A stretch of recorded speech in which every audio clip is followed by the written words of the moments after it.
정부의 중장기적 정책 방향에 부합하는 기업 경영 전략이 필요하다. 기업 관련 법규도 독점 규제나 공정거래에 관한 법률, 부정경쟁방지법, 소비자보호법. 그래서 이런 법들이 요즘에 아까 얘기했던 경제민주화라고 하는 개념과 관련해서 경제민주화의 핵심은 뭐냐면 갑과 을이 있는데 그동안에 갑이 너무 을 등쳐먹었다. 그러니 이제 민주화되고 얼마큼 살 만큼 돼 살았으니까 갑이 너무 등쳐먹지 말라는 얘기. 내가 을한테 납품을 받았으면 현금 줘야 되는데 현금 주지 않고 자꾸 어음 주고 미루고 근데 그런 거. 두 번째는 뭡니까? 예를 들어서 현대자동차 하면 현대자동차의 정몽구가 자동차를 운반하는 그런 뭐 글로비스라고 하는 회사를 만들어서 자기 자식한테 그 사장을 시켜가지고 현대자동차의 그 뭐 이스프레 움직이는 걸 전부 그 사람한테 밀어주면 글로비스는 앉아서 헤엄치듯이 장사 잘하는 거죠. 그러니까 대기업의 사주와 관련된 사람이 자기와 관련된 친인척한테 몰아서 일감을 주지 말아라. 이게 이제 결국은 경제 민주화하고 공정거래와 관련된 얘기예요. 공정거래와 관련된. 요즘에 대기업의 많은 그 총수들의 손녀 뭐 이런 사람들이 뭐 합니까? 빵집 그렇죠? 사실은 뚜레쥬레도 그렇고 뭐 등등 해서 뚜레쥬레는 더 이상 빵집을 늘리지 않겠다고 선언을 했어요. 근데 파리바게트는 못하겠다. 뭐 한번 소리쳤었죠. 그렇죠? 네. 그래서 이런 빵집까지. 근데 소비자 입장에서는 뚜레쥬레 빵집이 좋으냐, 동네 빵집이 좋으냐. 여러분들은 어떤 빵집 가요? 여러분들 스스로가 그런 매스컴 나오면 대기업의 총수에 누가 그런 거 하는 거에 대해서는 반대하지만 실제로 발걸음은 또 뚜레쥬레 가서 사 먹는단 말이에요. 여러분들은 이중적이에요. 여러분이나 나 나왔다고 이중적이라고. 말은 어디 가면서 동네 빵집 갑니까? 안 가죠. 왜? 빵 맛이 못하니까. 자본주의가 기업이 발전하려고 하면 어떻게 돼요? 점점 좋은 물건이 나와야 되는 거죠. 그렇죠? 네. 여러분들 요새 그 홈플러스나 이마트 같은 큰 대형 그 마트가 뭐 한 달에 몇 번 쉬어야 된다 이런 얘기 많이 들었죠. 그동안에는 뭐예요? 360일 동안 매일 했어요. 그리고 이 막 여름에는 언제까지 했어요? 밤에 늦게까지 하고. 그렇죠? 요즘에 어때요? 요즘에는 이제 뭐 일요일마다 쉬어야 된다 하니까 또 그것이 우연이다 막 등등 나오니까 지금 이제 거의 자율적으로 아마 한 달에 2번 정도로 가는 것 같아요. 한 달에 2번 정도. 근데 2번 정도 쉬니까 그 쉴 동안에 과연 사람들이 동네 슈퍼마켓 가느냐. 네. 결국은 동네 슈퍼마켓도 가지도 않고 한 번에 가서 그러니까 과연 어떻게 하는 게 과연 밤새. 그럼에도 불구하고 재래시장도 있고 동네 슈퍼도 있고 하니까 결국은 정치하는 사람 입장에서는 표가 어디가 많아요? 서민이 많죠. 그렇죠? 예. 큰 마트 하는 사람은 한 사람이지만 따지면 많단 말이에요. 그러니까 결국은 법은 자꾸 뭐예요? 서민 입장, 약자 쪽을 주둔하는 쪽으로 갈 수밖에 없는 상황입니다. 그래서 어제 하여튼 경제민주화의 첫 번째 법인 하도급 등등 관련된 법이 어제 무산이 됐어요. 무산인데 지금 80몇 개 법이 지금 주룩 좀 준비하고 있어요. 근데 잘 될지 안 될지 모르지만 저희 입장에서는 그동안에 갑이 너무나 을한테 가혹하게 한 면이 있어서 분명히 변화가 필요한 시점이 아닌가 하는 생각을 합니다. 그러나 세상 살아가는 데 있어서 오늘 아침에도 매스컴에서 갑과 을에 대한 얘기 나오는데 어떤 사람이 갑이에요? 내가 갑이고 여러분들 을입니까? 힘 있는 사람이 갑이고 힘이 없는 사람이 을이죠. 근데 대기업이 갑이고 중소기업이 을이에요. 근데 우리나라의 경우는 공무원 집단이 가장 갑이에요. 공무원의 과장만 되면 대기업의 또 뭐를 갖다가 뭐 오라가라 할 정도. 이게 후진국일수록 그런 거예요. 후진국일수록. 공무원이 뭔가 도와주는 입장에 들어야 되는데 물론 뭐 지자체가 되면서 훨씬 옛날보다는 나아진 건 사실이지만 아직도 이제 을 입장에서는 거기에 대한 불만이 사실 있는 향후 정부의 정책 방향도 법적 규제보다는 시장 글로벌화에 대응하고 기업 활동을 장려하고 조성할 수 있는 환경으로 조성하면 좋겠다. 그다음에 자연환경입니다. 자연환경. 일기 날씨가 어떠냐? 대기, 습도, 계절성, 풍수, 일광, 식물 자원. 예를 들어서 밖에서 뭐 하는 일이라고 하면 비가 많이 오는 나라는 무지개 힘들어요. 그렇죠? 비가 적게 오는 나라가 좋겠죠. 습기가 많이 끼면은 뭐 더 돈이 더 많이 드는 경우도 있고요. 그래서 일기가 어떠냐, 습기가 어떠냐, 일광, 햇빛이 어떠냐. 근데 우리나라는 여러분들이 살기에는 어때요? 좋은 나라예요, 나쁜 나라예요? 점점 이상한 나라로 바뀌고 있다. 그런 생각을 해요. 점점 날씨가 하여튼 그 예측이 불가능한. 그래서 4월 지난번에 20일 날인가요? 지난주 토요일 날 언제였어요? 지난 토요일 날이. 4월 20일 날 맞죠? 4월 20일 날 그때 토요일 날이었는데 교수들 등산회를 가려고 하는데 눈이 그냥 엄청나게 왔어요. 산에 눈이 한 5cm가 쌓였어요. 한 방울 있어요. 그동안에 4월 20일 날 충청도에 눈이 온 것은 없었거든요. 4월 초까지는 있었어요. 근데 이번에는 뭐 엄청나게, 이게 지구가 멸망하려고 하는 건지 좀 걱정스러운 면이 있어요. 걱정스러운 면이 있어요. 비 오는 것도 비 오는 거. 어제도 아마 서울에서 여기에 아침에 자가용 가지고 온 사람들 얘기 들어보니까 도저히 뭐 운전을 하지 못할 정도로 소나기가 퍼붓는데 정말로 고생했다는 얘기를 하더라고. 과거에는 비가 그렇게 온 적이 없었거든요. 요즘에는 비 오는 거 보면 막 1시간에 막 몇십 밀리가 오면서 거의 미친 발악을 하는 거죠. 분명히 지금 날씨가 지금 발악을 하고 있습니다. 근데 그런 발악이 다 인간이 저지른 그 영향에 의한 것이 아닌가. 나만이라도 이 지구를 위해서 덜 오염을 시키면 좋을 것 같아요. 네. 뭐 겨울에도 어떻게 하고요? 내복 입고 그렇죠? 네. 뭐 난방 틀고 좀만 보세요. 이제 5월달만 되면 저 냉방기 앞에 붙어가지고 그 에어컨만 킬라고. 근데 우리 학교의 23년 역사에서 15년 동안은 13, 14년 동안은 저 에어컨 없었어요. 그러니까 여기에 냉방, 난방 하나도 안 하고 3월달부터 6월달까지 하고 지나가는데 저거 생긴 지가 한 7년 됐어요. 날씨 온도도 관련이 있는 것 같아요. 과거에는 그렇게 뭐 덥지 않고 그렇게 춥지 않아서 저게 요즘엔 더 심해서 그러는지 또 한 가지는 분명히 오늘날 여기 앉아있는 여러분들이 뭐가 부족한 거예요? 인자가 부족해요. 인내심이 부족해서 조금만 추면 춥다. 조금만 더우면 덥다. 너무 센시티비티한. 로버스트 해야 되는데 너무 센시티비티 하니까 결국 그것이 전부 다 오염 발생 원인 걸. 가끔 제가 경상관 전체 내가 총괄 책임이니까 제가 하루에 몇 바퀴 돌아봅니다. 근데 학생 혼자 2명이 앉아서 핸드폰 가지고 장난을 치는데 여기 불을 다 켜놓고 있어요. 지금 그런 거 하지 말라고 뭐 만들어졌어요? 트랙실 있거든요. 저 올라가면 조그만 방들이 층층마다 있잖아요. 2층에도 방이 글로벌 경영포 3개 쓸 수 있고 3층에 2개 쓸 수 있고 그 방 벼 있으니까 그 방 가서 몇 개만 형광등 쓰고 있으면 되는데 다 불 켜놓고 있어요. 그러면 내가 이따 그래. 저걸 내쫓아서 글로 보내야 될 건지 그냥 자유롭게 놔두는 게 좋은지 이게 혼란스러워요. 아니 뭐 내가 대학에 왔는데 내가 있고 싶은데 아무 데 가서 멋대로 하면 되지 왜 나가느냐 이렇게 생각할 수도 있지 않겠어요? 어제 점심 먹고 오는데 저 강당을 보니까 전체가 불이 켜 있어. 12시 50분이었어요. 근데 보니까 1시 반부터 시험을 본대요. 몇 명이 시험 본? 68명이 시험 본대. 내가 그래서 그 행정실에 가서 그랬어요. 야, 68명 시험 보면 그 시간에 강의실 2개 벼 있는 강의실 찾아가지고 거기서 시험 보게 해야 되지 않겠냐. 그러면 형광등수가 엄청 줄잖아요. 저 강당에 형광등수는 엄청 많거든요. 근데 시험 보기 1시간 전부터 학생들 몇 명이 앉아서 거기서 공부한다고 전체 불 다 켜놓고 있어요. 어떤 게 바람직하냐.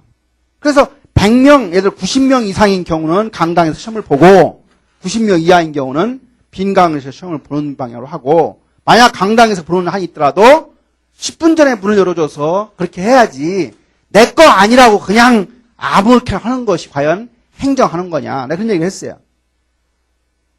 내가 그거 맡겨준다고 건양대학이 나한테 보너스 주는 거 아니잖아요.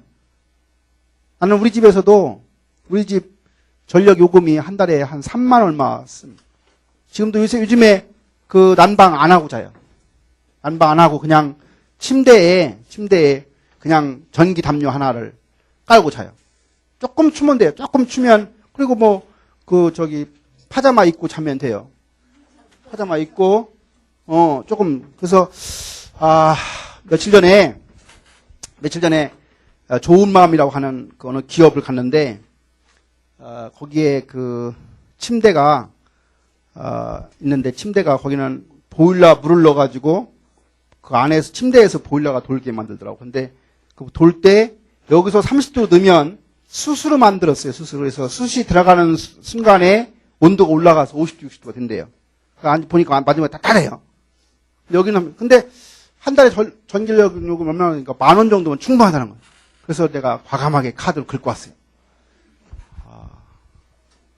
590만 원이라고 하는데, 과감하게 카드를 긁었는데, 앞으로, 거기에서, 그런데, 맞는 얘기야. 내가 그 카드를 긁고 왔다고 하니까, 와이프가, 무슨 뭐, 침대를 200만 원, 300만 원이면 괜찮은데, 사실은 에이스 침대가 한 250 주고 산 건데, 한 10년 썼어요. 그래서, 삐딱삐딱 해가 소리도 나고 그래서 안 좋다 해서, 좀 이렇게, 벽에다가 대지 않고, 이렇게, 했더니만, 이게 자꾸 미루니까 이게 금이 가더라고. 그래서, 침대를 바꿔야 되겠다는 생각을 가지고 내가 바꿨는데, 집사람이 처음 오니까 그런 얘기 하더라고. 그래서, 걱정하지 마. 내가 돈 낼게. 그다음부터는 아무 소리 안 들어. 당신이 돈 낸다고 하면 아무 소리 안 들어. 우리는 평생을 돈을 각자가 썼어요. 그래서 내가 지난번에 얘기했잖아요.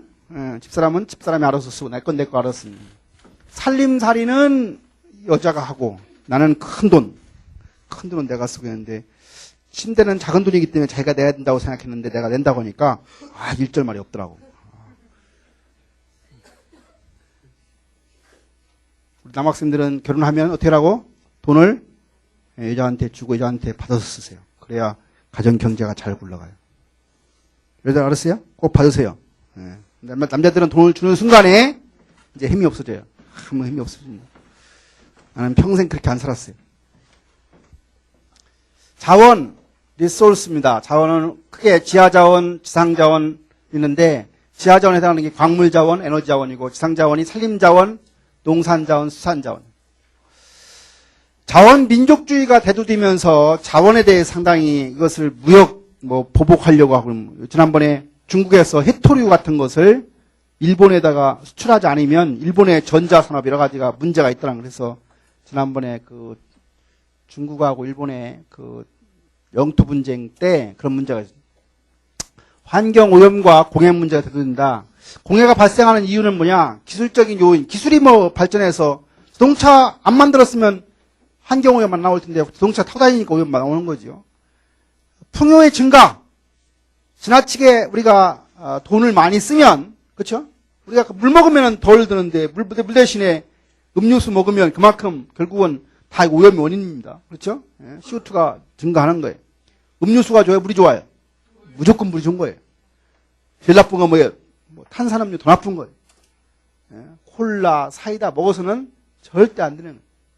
콜라, 사이다가 이빨 갖다 넣으면 어떻게 돼요? 하루 종일만 지나면 이빨이 다 상는다고 하잖아요. 그러니까 절대로 콜라, 사이다 먹지 마라. 이 풍요가 지나치게 증가하면 전부 다 공해 발생 원인이다. 인구가 증가하는 거. 한 도시에 사는 사람이 한정되어 있으면 자연이라고 하는 게 정화작용이 있어서 어느 정도까지는 커버를 합니다. 그러나 그 숫자가 넘어가 버리면 힘들어지는 거예요. 그러니까 대도시로 인구가 집중하는 현상은 분명히 공해 발생의 원인이 되는 거예요. PPP, 그래서 오염을 갖다가 발생시킨 사람이 반드시 그 돈도 지불하라 하는 원칙이 바로 오염을 발생한 사람이 돈을 지불하라는 원칙이 PP 원칙입니다. 공해 유발이라고 하는 것은 개인이 그 결과는 사회적 비용이 된다. 무슨 말이냐면 이게 이제 소셜 코스트 개념인데 공해라고 하는 것은 누가 발생시켜요? 어떤 특정인이 발생을 시키는데 그 해는 누가 입어요? 불특정 다수의 사람이 오는 거예요. 여러분들 차 타고 가다가 농부가 무식해서 비닐을 막 태워가지고 까맣게 막 올라가는 거 보면 화가 나요, 안 나요? 화가 나요. 그럴 때는 클락션을 꽉 눌러줘야 돼요. 그러면 그 농부는 뭐라 그래요? 저 미친놈들하고 왜 그 악세 눌러요?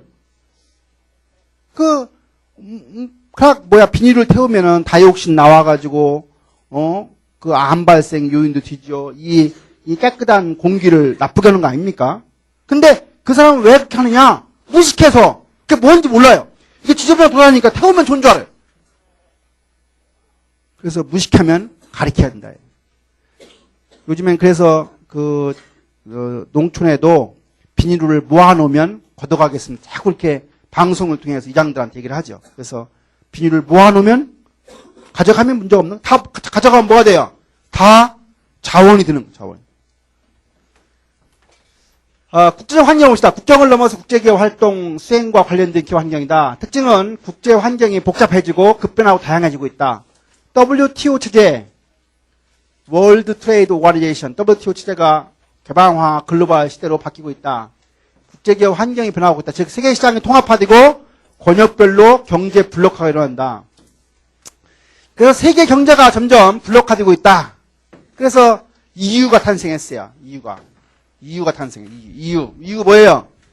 유럽 유니온, 유럽 연합. 그래서 몇십 개 나라가 단일 통화를 쓰죠. 단일 통화. 좋은 거가 나쁜 것 같아요. 유로와 단일 통화가 쓰니까 좋은 거 나쁜 것 같아요. 지금 우리나라 돈으로 1유로화가 얼마쯤 됩니까? 한 1,500원 합니까? 달러는 1대 1,100 정도 하는데 유로화가 아마 1대 1,100 정도 되는데 사실은 저 유로화가 깨져야 돼요. 지금 스페인이나 또 어디 나라죠? 그리스 또는 뭐 나라죠? 이탈 등등 몇 개 나라가 지금 문제가 많죠. 근데 그 문제가 많은 나라가 앞으로 해결의 조짐이 안 보여요. 무슨 얘기냐? 우리나라가 IMF 구제금융을 받으면서 우리나라 어려웠죠. 어려우니까 어때요? 우리나라 돈 가치가 어땠어요? 돈 가치가 형편없었죠. 1달러 대 막 1,800원 올라갔죠. 그럼 어떻게 됩니까? 우리나라 제품이 뭐가 돼요? 경쟁력 있으니까 수출이 잘 되죠. 그렇잖아요. 그러니까 그 경제가 어려워지면 그 나라 화폐 가치가 떨어지고 화폐 가치가 떨어지면 그 나라 제품이 경쟁력 있고 그러면 수출이 잘 되고 그러면 그 나라가 다시 경쟁력을 갖게 돼서 살아나갈 수 있는데 EU가 되니까 어떻게 돼요? 유럽 통화가 단일 통화가 돼버리니까 독일 같은 나라는 점점 좋고 그리스는 스페인 이런 나라는 자기네 나라 돈 가치가 떨어져 안 떨어져요. 똑같은 돈이기 때문에 떨어질 수가 없어. 그러니까 자기의 수출 경쟁력이 있어요 없어요? 항상 없는 거예요. 그래서 그런 생각을 못하고 단일 통화를 만드는 거예요. 역사는 누가 주인이에요? 힘 있는 사람이 주인이에요. 그러니까 독일이나 영국이나 프랑스가 힘이 있으니까 자기들의 위주만 생각한 거야.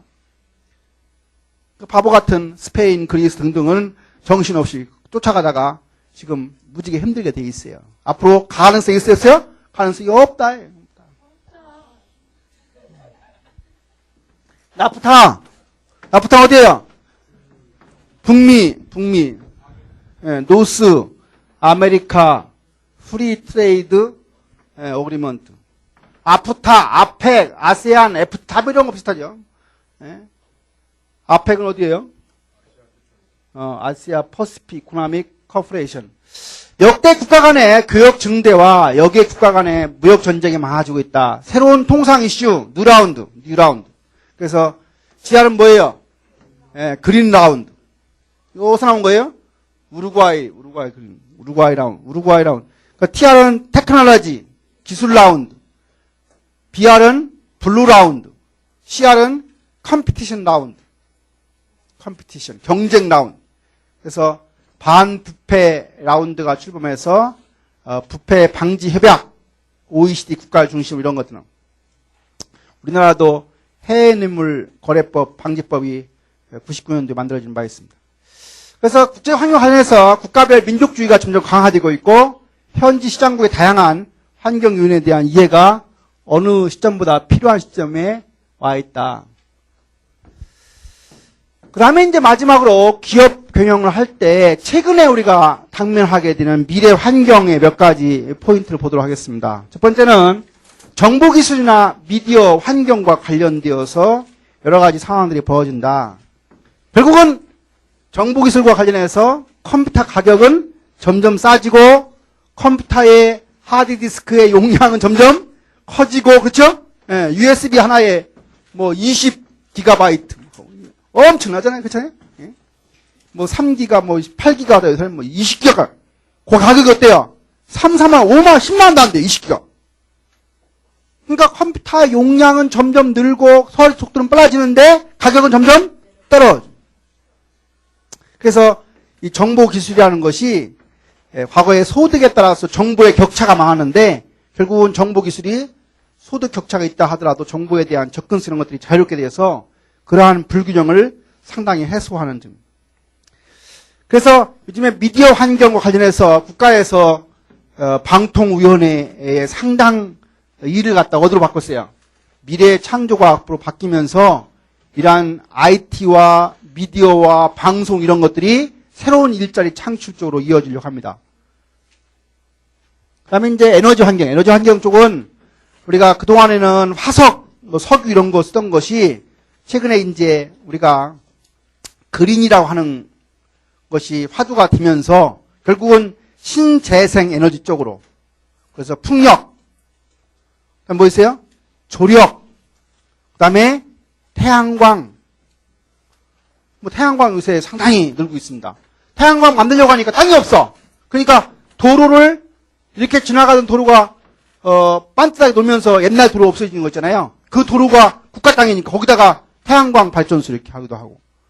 요즘에는 이제 바닷가 같은 데나 큰 산에 가면 그 풍차 같은 거 돌아가면서 풍력. 그래서 여러분들이 이제 개인 그 집을 짓거나 뭐 할 때 국가에서 신청하면 그 태양광 그걸 하는 걸 거의 뭐 2천만 원이 든다면은 한 1,500만 원을 국가에서 대줍니다. 그리고 거기에서 발전해서 용량이 나오면 국가에서 전력을 사가요. 내가 쓰고 나오면. 그래서 이 에너지가 상당히 중요한 세 번째 의료, 생명, 나노, 의료 분야에 있어서 우리나라가 어떻습니까 요새? 의료관광 등등 해서 의료 때문에 뭐 여행을 오는 경우 많아요. 특히 우리나라가 잘하는 게 뭐 있어요? 성형 이런 거 잘하고. 그 다음에 화장품 만드는 기술이 상당히 우리나라가 발달이 되어 있어요.